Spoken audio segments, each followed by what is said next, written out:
से कम 6 महीने के बाद बच्चा पैदा अगर करती है तो वो बच्चा जायज माना जाएगा, वो बच्चा नाजायज नहीं माना जाएगा। 6 महीने से पहले अगर कोई बच्चा पैदा करती है औरत तो वो बच्चा नाजायज माना जाएगा, वो बच्चा हराम माना जाएगा। एक शख्स हजरत उस्मान से मसला पूछने आ गया कि अमीरुल मोमिनीन, अगर कोई औरत शादी के 6 महीने के बाद अगर बच्चा पैदा करे तो उस बच्चे का क्या हुक्म है?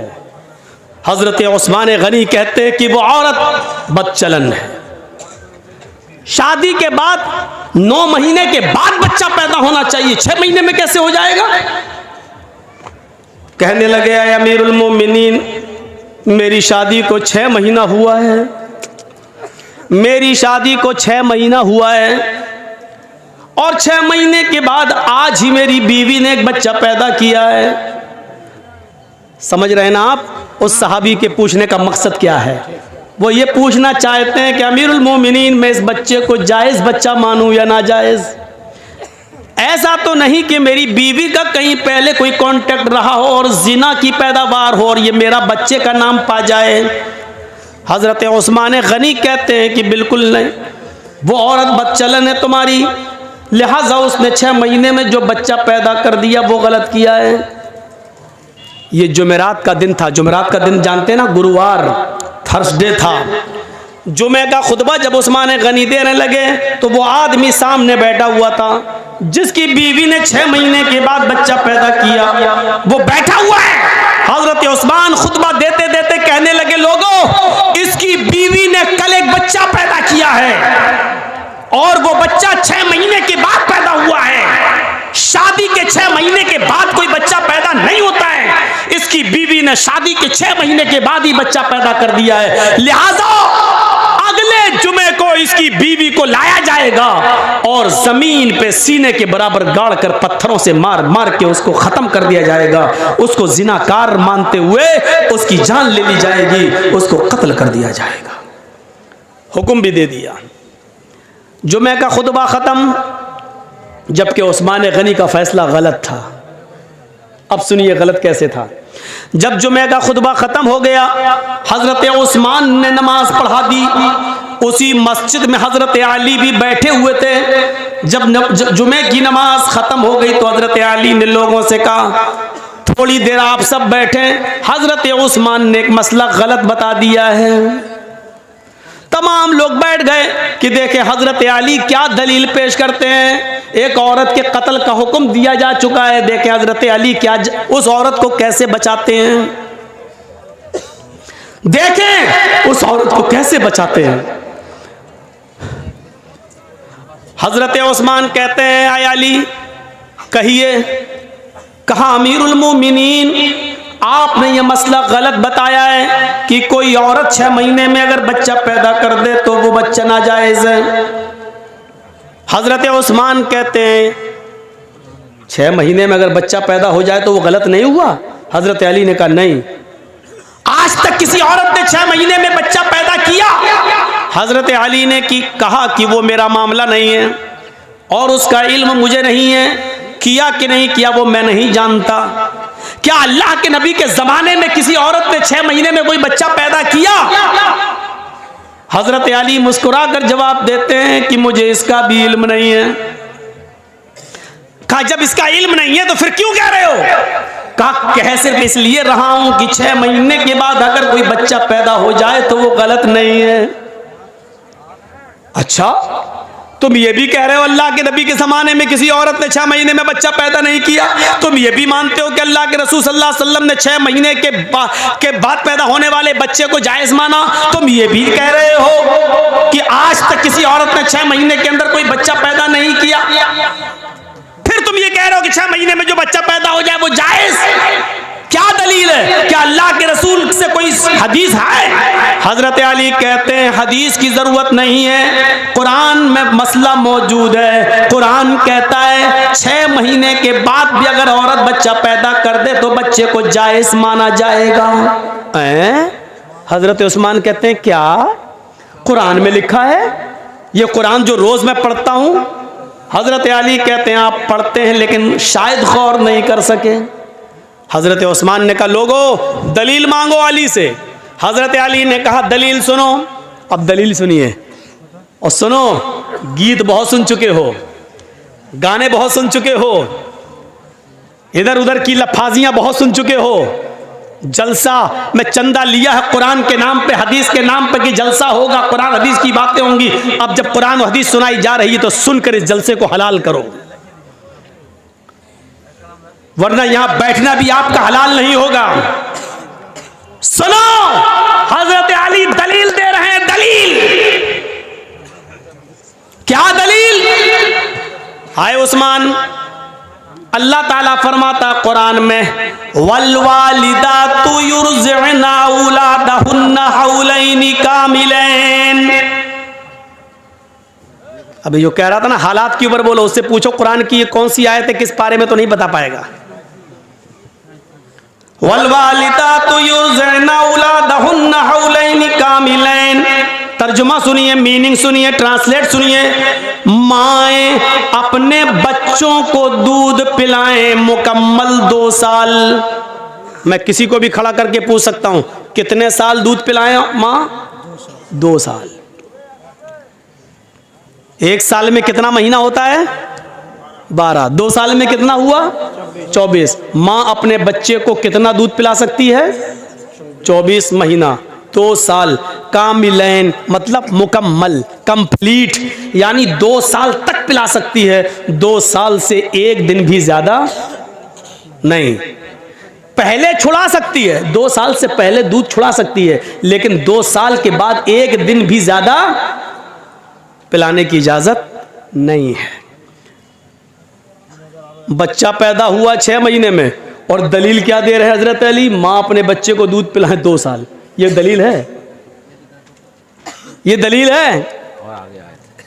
अब सुनिए हजरत उस्मान क्या कहते हैं हंसते हुए, अली ये तो दूध पिलाने की इद्दत बता रहे हो, दूध पिलाने की मुद्दत बता रहे हो कि दूध पिलाएं 2 साल तक। यहां दूध पिलाने पे एतराज नहीं है, हमने किसी को मना नहीं किया कि 2 साल तक दूध ना पिलाएं। बात यह है कि 2 साल बच्चा 6 महीने के बाद पैदा हो जाए फौरन तो वो बच्चा जाए, उसकी दलील दो। हजरत अली कहते वहीं आपको ला रहा हूं। पहले तो ये बता दूं कि दूध पीने की मुद्दत कितनी है? 2 साल 24 महीने। मान रहे ना कि हाँ, कौन मना करेगा, कुरान की आयत 24 महीना दूध पीने के है ना, कहाँ। अच्छा चलो दूसरी दलील ले लो। कहा दो, जल्दी दो, 6 महीने में बच्चा पैदा हो जाए जायज, जल्दी दो दलील। वफिसालुहु फी आमैन। हजरत अली ने दलील पलट दी, बस कुरान की दूसरी आयत पेश कर दी। माँ अपने बच्चे का दूध छुड़ाएं 2 साल में। पहली जगह क्या था? पिलाएं 2 साल तक। दूसरी आयत में क्या है? छुड़ाएं 2 साल में। बात तो एक ही है। इधर से कान पकड़ो चाहे इधर से कान पकड़ो, बात तो एक ही है ना। 2 साल तक पिलाओ या 2 साल के अंदर अंदर छुड़ाओ, दोनों सूरतों में बात एक ही है। हजरत उस्मान कहते हैं मुझे बेवकूफ समझ रखा है क्या? अरे पिलाएं 2 साल तक या छुड़ाएं 2 साल में, बात तो एक ही है। कहा हम आपको मजबूत कर रहे हैं ताकि आप पलट ना जाएं। 2 साल मान रहे ना क्या? हाँ। 24 महीने मान रहे ना? हाँ। ये किसकी इद्दत है, मुद्दत है? का दूध पिलाने की। दूध पिलाने की मुद्दत 2 साल है ना क्या? हाँ। अब सुनो तीसरी दलील जिसमें अल्लाह ने हमल और दूध छुड़ाने की दोनों की गिनती को और मुद्दत को एक साथ बयान कर दिया है। कुरान में तीसरी जगह अल्लाह ने फरमाया वहमलुहु, हमल देखिए, वहमलुहु वफिसालुहु सलासून शहरन। वहमलुहु वफिसालुहु, औरत के हमल की और दूध छुड़ाने की मुद्दत 30 महीने है। कितना?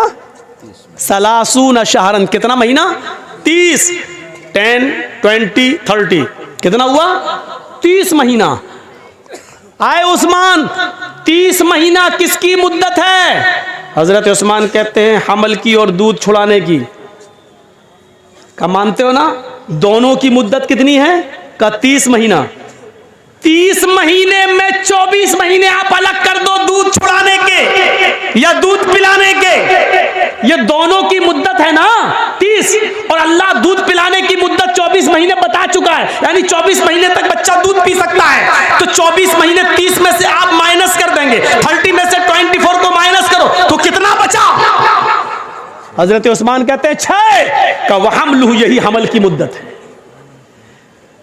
वहमलुहु व फिसालुहु सलासूना शहरन, यही हमल की अकल्ले मुद्दत है। यानी औरत कम से कम 6 महीने के बाद बच्चा पैदा अगर करती है तो वो बच्चा जायज माना जाएगा, वो बच्चा नाजायज नहीं माना जाएगा। 6 महीने से पहले अगर कोई बच्चा पैदा करती है औरत तो वो बच्चा नाजायज माना जाएगा, वो बच्चा हराम माना जाएगा। लेकिन 6 महीने के बाद अगर कभी भी बच्चा पैदा करती है तो वो बच्चा जायज है। भाइयों, एक आदमी कोई गलत फैसला कर सकता है, लेकिन दलील आ जाने के बाद, कुरान की आयत आ जाने के बाद उसको मानना ही पड़ता है। जो आदमी गलत ही पर नहीं, मैंने जो कहा वही सही है, सही बात आ जाने के बाद भी गलती पर लटका रहे, नहीं मैंने जो कहा वही सही है, तो ये चीज गलत होती है। आइए मैं तुम्हें लेके चलता हूं एक ऐसे मंजर की तरफ, आपको बड़ी हंसी आएगी, आपको बड़ा मजा भी आएगा, लेकिन मजा देने के लिए और हंसाने के लिए मैं आपको तकरीर नहीं कर रहा हूं। यहां आपको बुखारी शरीफ की एक हदीस का वाकया सुनाने जा रहा हूं, लेकिन इस वाकये में ही आपको थोड़ी सी मुस्कुराहट आ जाएगी। 2 कदीम सहाबा हैं और सफर कर रहे हैं। एक का नाम है हजरत अम्मार और एक का नाम है हजरत उमर फारूक का तो नाम बहुत अच्छी तरह जानते हो, और अम्मार का भी नाम जानते होंगे, हजरत सुमैया के बेटे हैं अम्मार। वो सुमैया जिनको शर्मगाह में नेज़ा दाखिल कर दिया गया था और इस्लाम में पहली जो शहीद हुई थी खातून वो। अब सुन लीजिए आप मेरी बात। दोनों सफ़र कर रहे हैं और रात में एक जंगल से गुजर हो रहा है। सोचते खतरनाक जानवर हैं, इसलिए इसी जंगल में सो लिया जाए, आराम कर लिया जाए। उन्होंने अपनी अपनी चादर बिछाई और सो गए। फजर की नमाज में दोनों को उठना था, फजर की नमाज में दोनों को उठना था। बड़ा दिलचस्प वाक़या सुना रहा हूं, आपको भी मजा आएगा, सुनिए। और जिनको मसला मालूम नहीं होगा वो मसला भी जान जाएंगे। दोनों को फजर की नमाज में उठना था और दोनों फजर की नमाज के वक्त उठे, लेकिन दोनों ही जुम्बी हो गए। जुम्बी समझते हैं? दोनों को ही गुस्ल की ज़रूरत पड़ गई। अब तो समझ गए ना, खुलकर कहने की ज़रूरत नहीं है। यानी दोनों इंसान हैं, आदमी सोता है, दोनों को ही नाइट फॉल हो गया।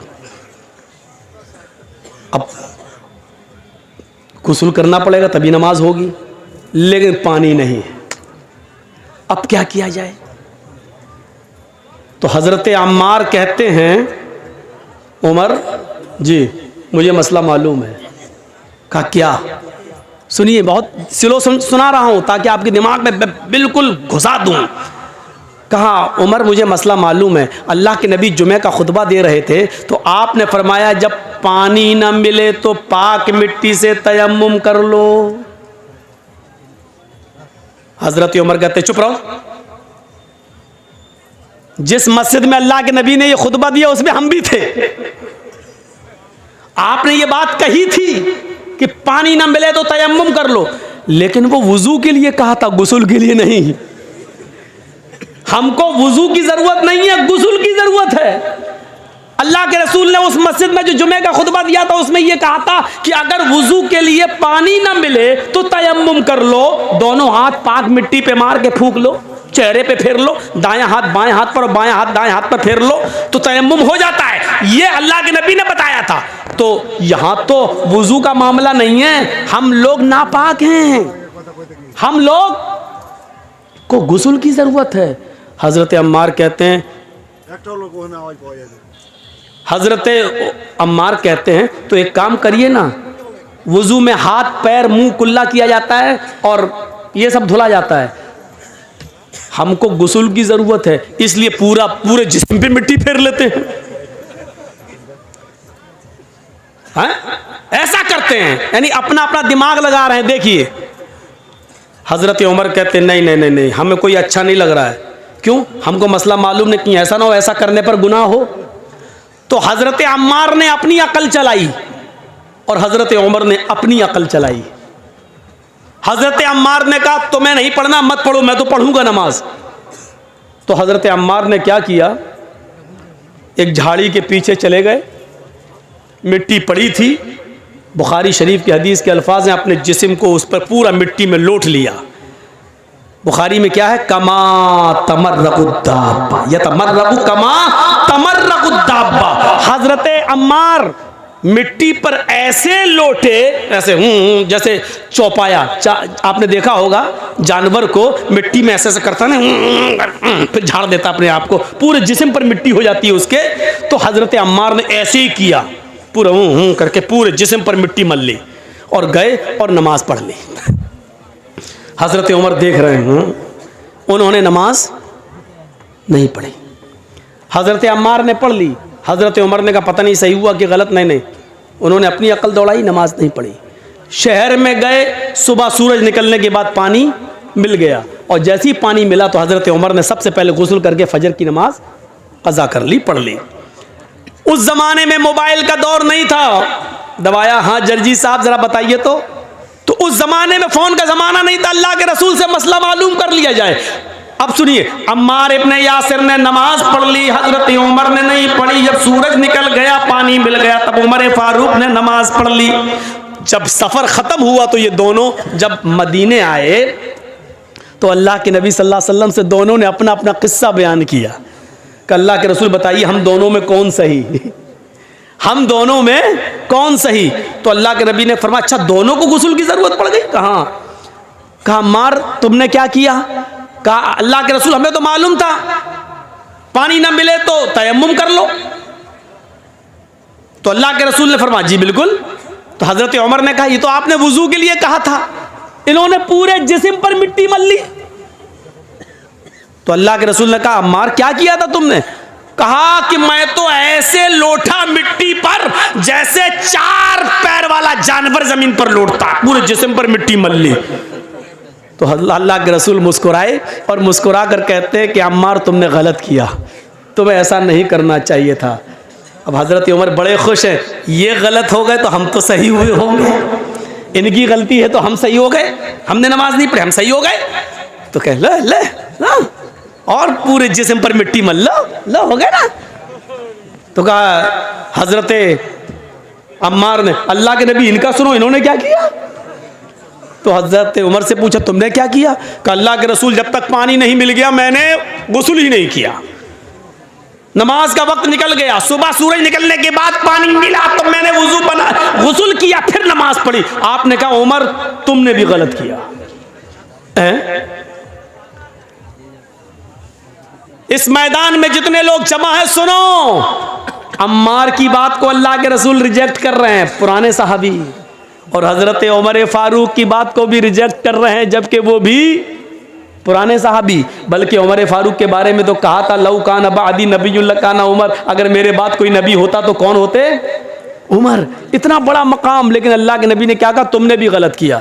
अय उमर और अय अम्मार दोनों का तयम्मुम एक ही है, वुजू का भी और गुस्ल का भी।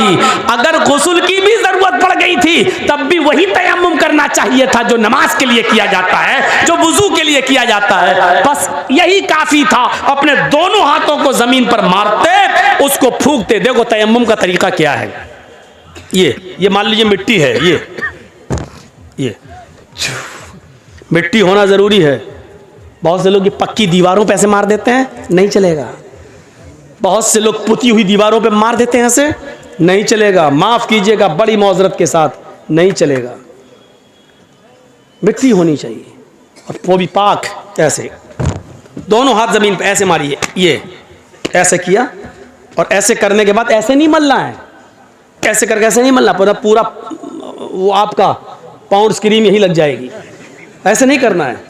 ये जमीन पे मारा, तयम्मुम का तरीका सीखिए। ये जमीन पे मारा, फिर ये बस जितनी भी उड़ जाए मिट्टी तुम्हारे हाथ में लगी हुई, ऐसे करके उड़ गई।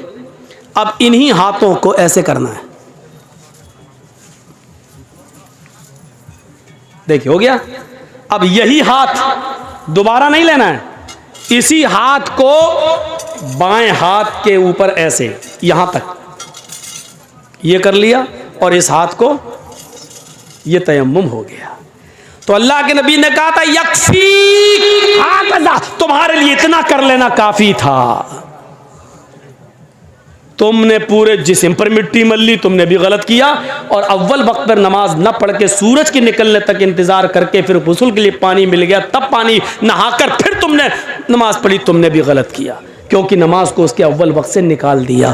तो अब आप समझ रहे हैं गलती किन किन से हो सकती है? हजरत अम्मार से भी हो गई, हजरत उमर से भी हो सकती है, तो मौलवी जर्जी से क्यों नहीं हो सकती है? आज हम जैसे कोई मौलाना ये नहीं कह सकता कि मैंने जो कहा वो बिल्कुल सही है, उसी को आंख बंद करके मान लो। नहीं, हर शख्स की बात शरीयत की कसौटी पर रखी जाएगी। अगर कुरान और हदीस से मिल रही होगी तो मानी जाएगी, कुरान और हदीस से नहीं मिल रही होगी तो नहीं मानी जाएगी।